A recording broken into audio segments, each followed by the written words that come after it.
Yossi was a bright little boy who was born to his parents, the one of several children in the middle of a family who seemed to be ordinary in every way, perfectly healthy, perfectly adapted, and so forth. But as he developed, a strange problem developed in Yossi's development. He refused to speak. He reached the age when children are supposed to make sounds and learn how to put together words and how to imitate the words that they hear, and Yossi refused to speak. So naturally, his parents took him to all kinds of doctors. They examined him, and they found nothing medically wrong with him, nothing biologically wrong with him. They could find no explanations for his delay, as they call it. So they got him all kinds of therapists and therapy, and it was all to no avail. Until he turned 7. And then on his 7th birthday, he opened his mouth, and he hasn't closed it since.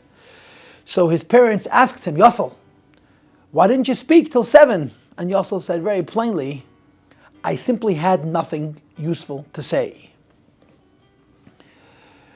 Words define human beings. Targum Unkula says that man became a living being. It means leruach memalola. We are defined as medaber, as a capacity to communicate and talk.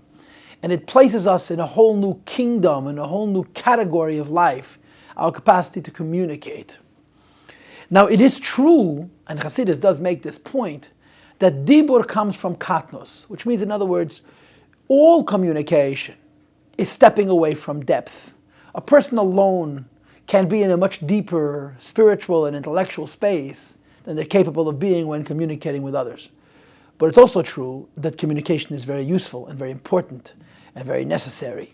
And so to speak, stepping away from being in a condition of muted gadlus to communicative katnos is useful and constructive. The Rebbe, of course, in his very unique style, had a Jew visit him, and the Rebbe wanted him to speak out about a particular matter, and this rabbi quoted the Gemara that says, Mili besela mashtuki betrei, which means that if a word is worth $1, then silence is worth 2. Said the Rebbe to him, but you can only be silent once, you can speak many words. This Maamar is about communication, about speech, specifically about Moshe Rabbeinu's communication.